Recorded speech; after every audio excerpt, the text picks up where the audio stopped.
let's come back here.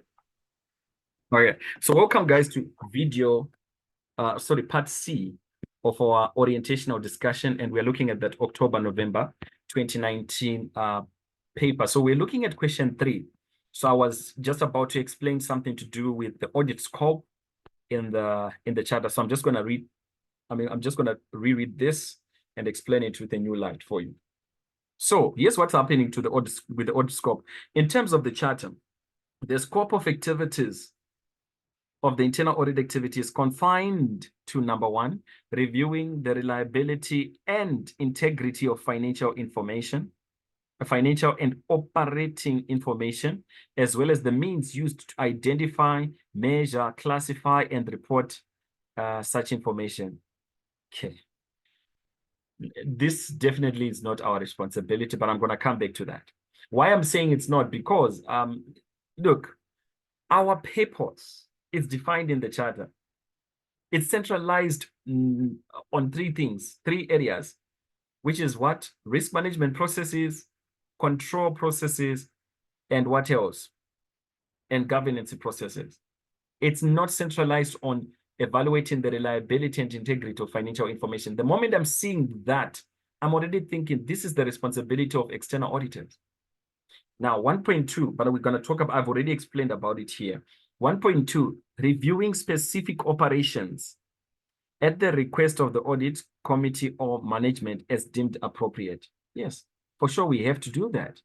Considering and satisfying itself about the appropriateness of the adequacy of the expertise, resources, and the experience of members responsible for the financial function, particularly of senior management. Now, that's human resource, guys.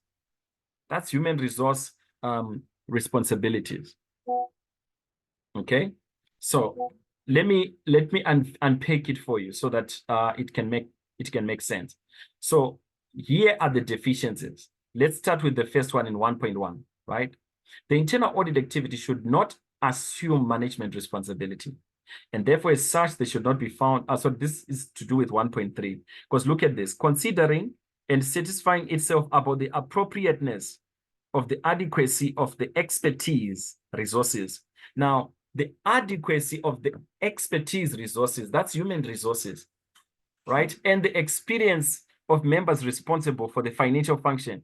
Why would I, as an auditor, want to be involved in finding out about the experiences of people in the finance division? That is now falling outside of my scope of responsibilities. The moment we are doing that, we are now assuming management responsibilities.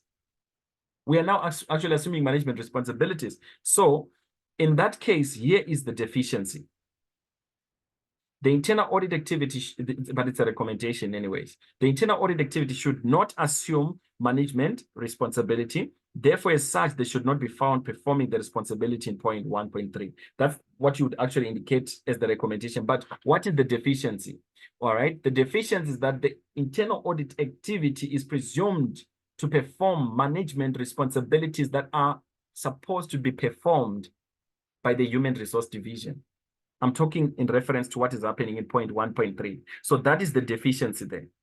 We are going outside of our scope of responsibilities in terms of the standards. So I want to show you what the audit scope is all about. It's part of your performance standards, not attribute standards. So if you go to, this is performance standard, it's the 2000 series under engagement planning. That's where you find the audit scope issues. I think I've skipped it. Okay, there it is, engagement scope, standard 2220. So let's see what does the engagement scope according to the standard entails. So the scope of the engagement must include consideration of relevant systems, records, personnel, and physical properties, including those under the control of third parties. So it just gives us the degree of extension to which we as the internal audit activity would be covering in terms of what information should we be allowed to have access to, what systems should we be allowed to have access to. That's what we are being told here, right? Now, And then they explain the type of services that will perform. So for instance, if it's a consulting opportunity that is arising, meaning that we have a consulting service to be performed, right? During an assurance engagement, a specific written understanding as to the objective, scope, respective responsibility, and other expectations should be reached, and the results of the consulting engagement should be communicated in accordance with the consulting standards. So what can we draw from the engagement scope issue? It should just indicate the extent of accessibility that we have. What coverage are we supposed to cover? So if I'm looking at what we are given here, according to their scope, in 1.3, they are assuming management responsibility. That's the deficiency. So what should they do? They should refrain the internal audit activity, refrain from assuming management responsibility. Now let's go to 1.2 is fine because we're supposed to review specific operations, right? So what do you mean when you're saying reviewing specific operations at the request of the audit committee or management? Our requests of audit assignments, they come from the board, meaning the audit committee, or they come from management, prescribed officer levels. It can be a request from the chief financial officer, a request from the CEO of the company. So number 1.2, it's not a deficiency, okay? It's supposed to be the case. But now what I'm having as a problem is 1.1. In regards to 1.1, the internal audit activity cannot assume the responsibility of external audit function. Why? As this particular responsibility is to be performed or conducted by the external auditors. The responsibility in this case falls outside of the scope of internal audit activity as it relates to the duties performed by external auditors. Now, if you look at what is defined in their scope, I'm only seeing, yes, records, but did you see anything about certain individuals that we should have access to? Certain systems that we should have access to? Because look at what the standards state. The standards saying the scope of the engagement must include this: relevant systems, relevant records. Yes, the records, I'm seeing it, they did mention about it, financial records and operational records. But then I'm not seeing anything about personnel. I'm not seeing anything to do with physical properties, including those that may be under the control of third party, for example. I'm not seeing anything mentioned about that in their audit scope. Meaning to say now, that's where a deficiency in the context of something missing comes into the picture. I don't know if I'm making sense to you.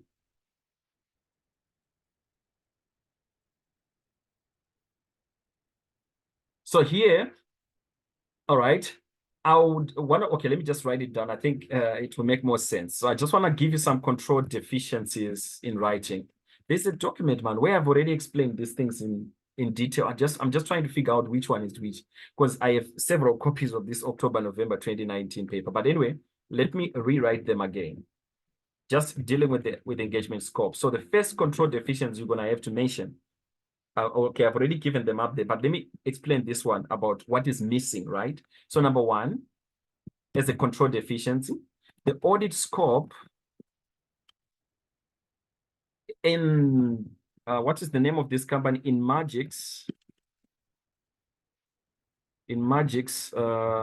Ltd is shallow, or is too limited rather, as it does not address important considerations with respect to the following. So what are the things that is supposed to be dealt with? For example, systems in place, right? Personnel. What else? Physical properties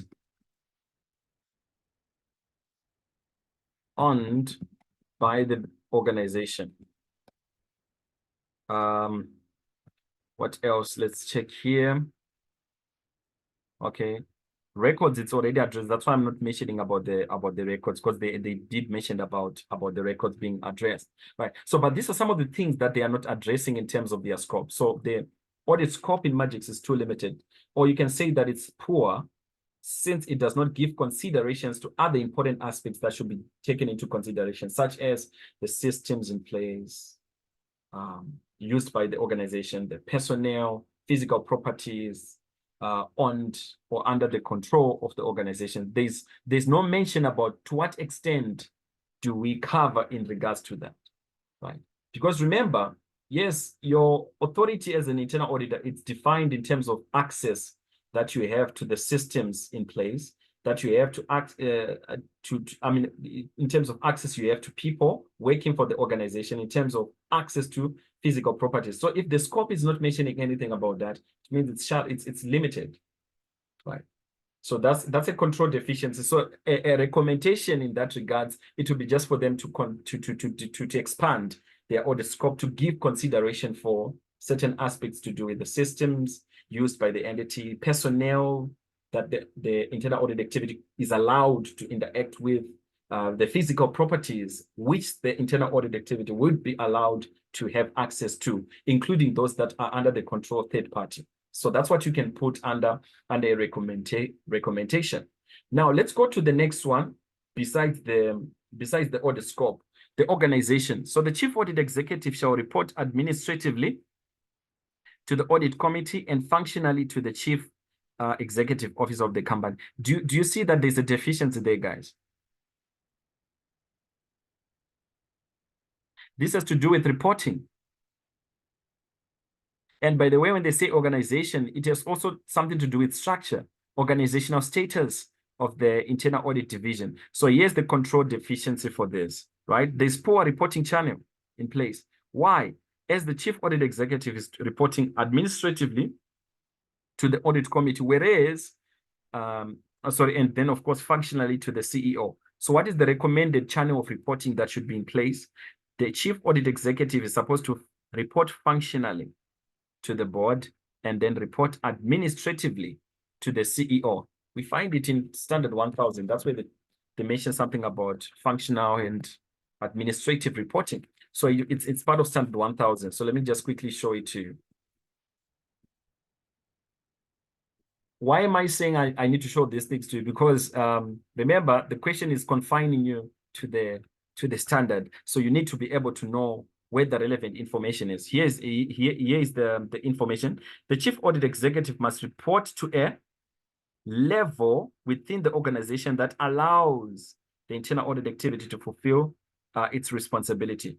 Right. So what kind of reporting should take place? Let me just do this so that I don't get mixed up here. What kind of reporting should take place? It has to be a dual reporting relationship. That's yes. But what type of reporting should be taking place? So here's how the chief audit executive is supposed to be reporting. There has to be functional reporting to the board, and then administrative reporting to the CEO. Right? So if I go back to the context of the question, what is happening? The chief audit executive reports administratively. Already this is a problem because it's supposed to be functional reporting to the audit committee and administrative reporting to the CEO. Right. So in terms of organization, that's the control deficiency that we can pick from there. Nothing much was explained about it. Right. Another thing that I could mention concerning this, it has to do with organizational status, independence, right? So yes, okay, let me write it down. Some of these things, for them to make sense to people, you have to write them down. So another thing that I can mention about the organization structure here, I would say something like the independency, the organizational rather, independency and objectivity for the internal audit activity is not clearly defined. Clearly defined to establish the organizational status of the IAA within, what is this company again? Magix, right? Magix Limited. What do I mean when I'm saying the organizational independence and objectivity for the IIA is not clearly defined? They should have mentioned something about how the internal audit division is established within the organization, but I'm not seeing anything about that. So why am I saying that it's not clearly defined? Because of the reporting channel that is there. So if there is a poor reporting channel in place, it also means that the organizational independence and objectivity of the internal audit activity, ultimately it will be affected because of the wrong reporting channel that is in existence. Then we go to responsibility. Now, with responsibility, they say under the direction of the chief audit executive. Now, here, this is where a lot of those control deficiencies came from, right? Now, the responsibility of the internal auditors, it has to do with what type of duties and responsibilities that we are going to be performing in the organization. So the duties that we offer as internal audit division, it can be in two ways. It's either it's an assurance service or it's a what? Or it's a consulting activity. All right. Those are the two types of services that we offer. Now, let's see what is happening with the responsibility defined here. Under the direction of the chief audit executive, staff of the internal audit department are responsible for developing an annual audit plan, which allows a risk-based approach. This annual audit plan, which takes cognizance of any risks or control concerns identified by management, must first be approved by the chief executive officer before being submitted to the audit committee for reviewing and noting. Similarly, any deviations from the formally approved annual plan must first be approved by the chief executive officer, the CEO, by the way, before being referred to the audit committee for noting. Now, I want to show you what does the standard states with regards to annual audit plans. Who is supposed to be approving it? Who is supposed to amend or assess or evaluate whether we are, performing in accordance to the audit plan? I want to show it to you. It's part of your, yeah, it's right here. It's part of your organizational independence. Notice here about the functional reporting to the board. It involves approving the internal audit charter, yes, and also approving what? The risk-based internal audit plan. Who is approving the risk-based internal audit plan? It's not the CEO, guys. It is the board, precisely the audit committee. Now, if I look at what is happening in 3.1, who is approving the audit plan? It's the chief executive officer, right? Any amendments that is done to the annual audit plan, the chief executive officer is the one that is reviewing and noting if there is something to note, and also approving that. So the deficiency is that there is inadequate approval of the annual audit plan for the internal audit activity. That's the first control deficiency that we can pick up from here. Is it making sense to you guys?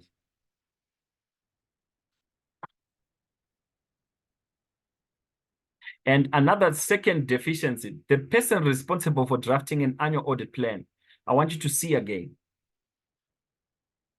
Functional reporting, this functional reporting is happening between who and who? The chief audit executive reports functionally to the board.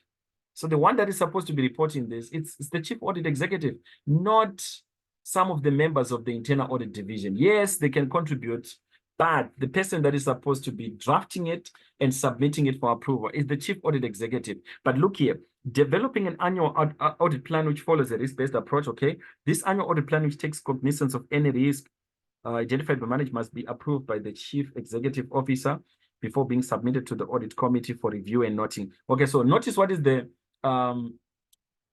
audit committee doing? They're only reviewing and noting. They are not approving, whereas they're the ones who are supposed to be approving them, right? And similarly, any deviations from the formally approved annual audit plan must first be approved by the chief executive officer before being referred to the audit committee. Again, that's wrong.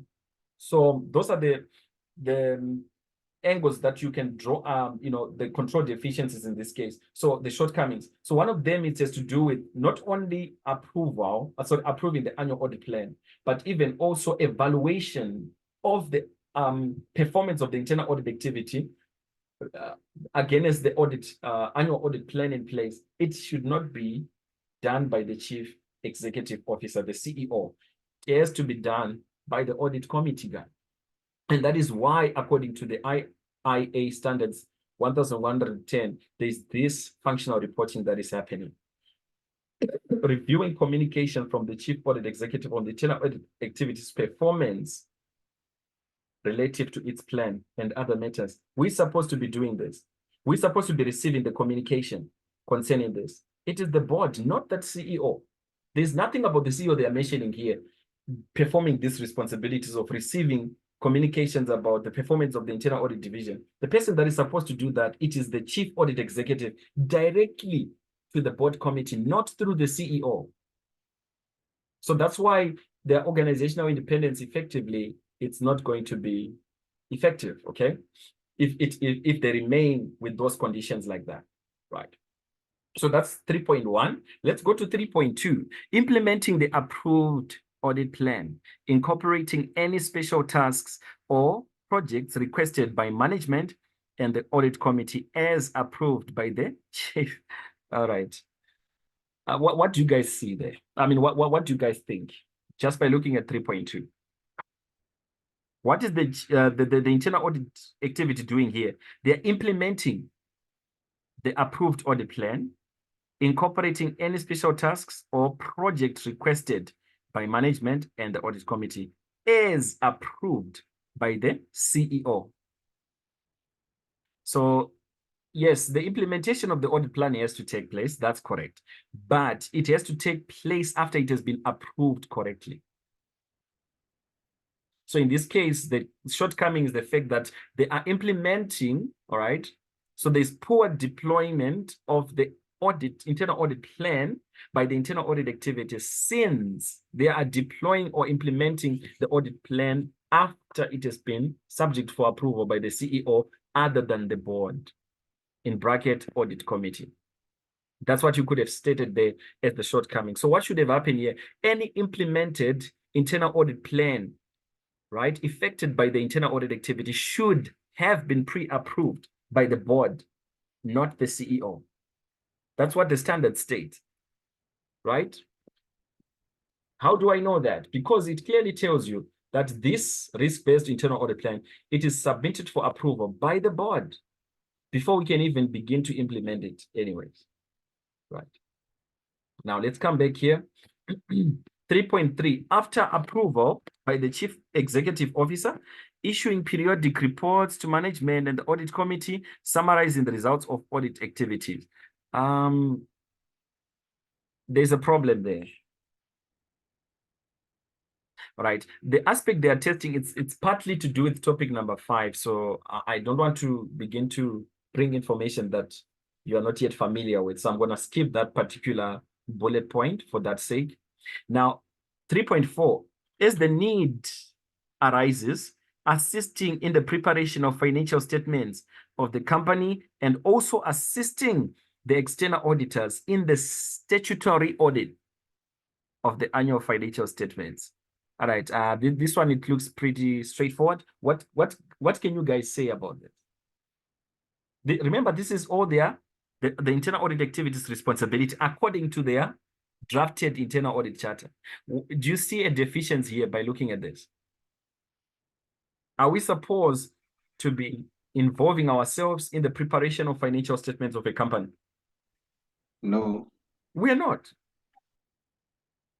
Right? So this is a deficiency, right? So so what I would say is that why we're saying that it's a shortcoming or it's a deficiency, because we are assuming management responsibility if we get involved in anything to do with preparation of certain records that we will, maybe evaluate ourselves from, or that we may use during the process of conducting the audit. So in this case, there is a deficiency because we are assuming management responsibility since the internal audit activity is assisting, all right, in preparation of financial statements as the need arises. And furthermore, they are also involved in the assisting the auditors, external auditors, in the statutory audit of the annual financial statements. Now, that would be a separate shortcoming where we can say something like this particular responsibility of statutory audits of financial statements, it's outside of the scope of our internal audit responsibilities. Does it make sense? Why am I saying that? Because the internal audit activity is not involved in auditing of financial statements. We don't audit financial statements ourselves. But what we audit concerning finances, it has to do with auditing the financial systems that are being implemented, I mean, that are being used to generate the financial statements that the company is using. That's what we do as internal auditors. Okay. Right. And then 3.5, as the need arise, we develop and installing financial and operational systems or ongoing in any other operational activities. Do you think this is right?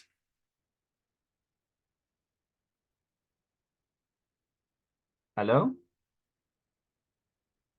Developing and installing financial and operational systems.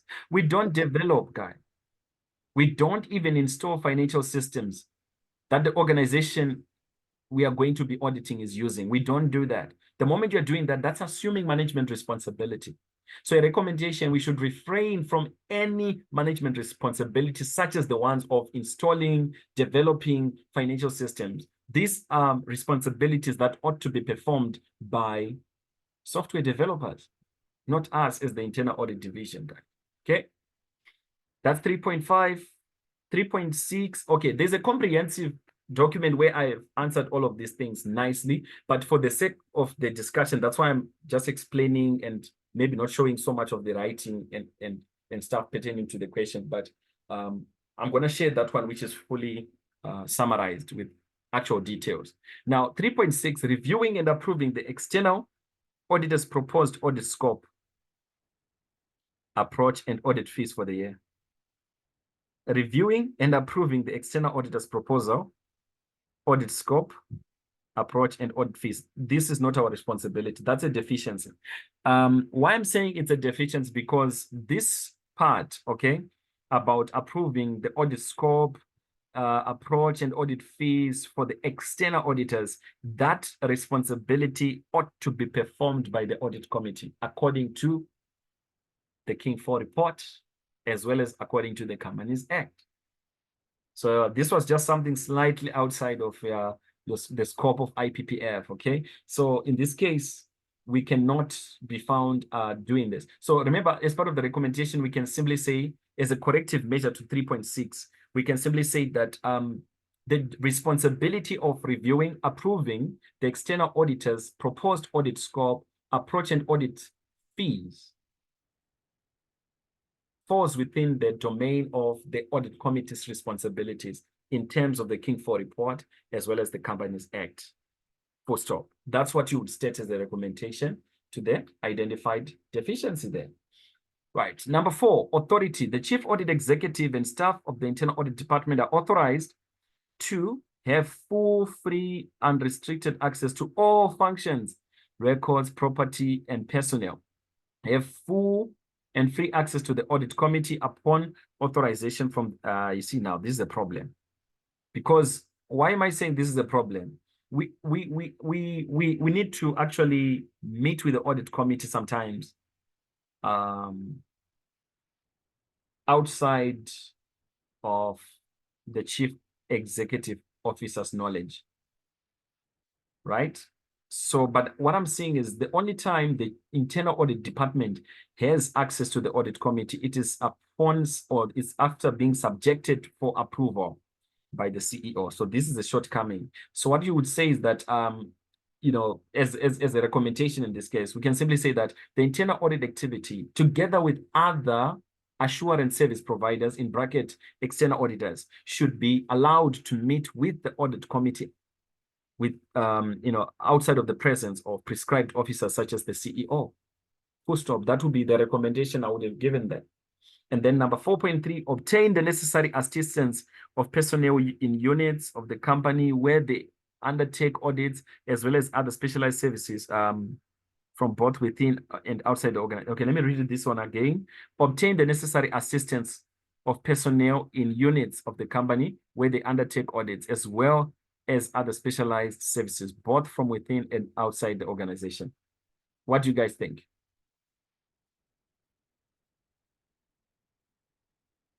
Now, it means they are having people that don't even work in the internal audit department coming in to assist them with audits.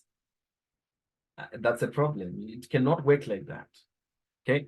Why am I saying that? Because those people, why it's a shortcoming? It's because those people, personnel in units of the company, right, that may offer assistance to the internal audit division, they are not proficient in internal auditing. That's why it's a shortcoming.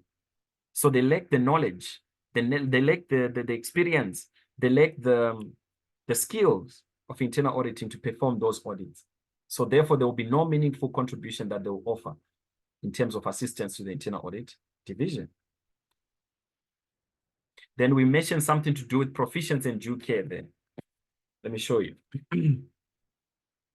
Oh, yes. You see that one about direct interaction with the board? The chief audit executive must communicate and interact directly with the board. I'm addressing this one here. Have full and free access to the audit committee upon authorization from the chief audit executive. It should not be so according to the standard, because the standard tells me that the chief audit executive must communicate and interact directly with the board. There's no mention about subject to approval by the CEO there. Do you see it, guys? Do you see it? Yes. Yeah, they were not being subjected for approval. I mean, from the CEO. So yeah, right. I think that's pretty much it, guys, pertaining to 3.1. But like I said, I'm going to give you a comprehensive document where I explain about this, so that at least you can also be able to follow even outside of this discussion, right? So I just wanted to, take this time to take questions if you've got any questions pertaining to this before I can finish off to the presentation for today, which was from here, because I just wanted to finish off some few things from here before we close. And it will answer the lady's question concerning the tutorial package fees. So the fee structure, it looks like that. So for the whole year, we charge 3,000 per subject, but then we also offer discounts if one takes about 2 or more subjects with us. So there are discounts that are applicable in that respect. And this is the pricing structure for assignments. Okay. I don't know why there's this thing here. Please, can you remove this? I don't know who drew the line, but please help to remove it. Okay, let me see if I can. Okay, great. So in terms of our conduct detail, this is just admin stuff, really, guys. Yeah, but you can effectively get a hold of us on this WhatsApp number. That's our telephone number. And for email purposes, these are our email addresses, interest for communication purposes, and our website. In case you are interested to join us throughout the entire year, you can do the registration either on our online website, or you can speak to the admin. They'll be able to help you in terms of registrations for classes or for the tutorial services that we're going, tutorial classes that we're going to be offering throughout this academic year. I think from my side, colleagues, that should be all. I don't know if there's anybody with questions before we can bring this session to a closure.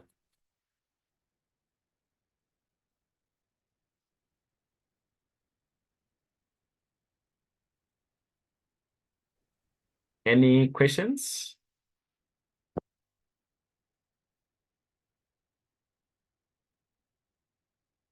Okay, silence means there's no question. But if you're interested to enroll for our tutorial classes, you're more than welcome to speak with our admin and we'll pick it up from there. We've already started with actual official classes.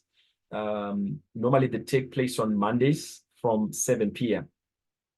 every Mondays. That's when we do the actual official class for AUI 4861.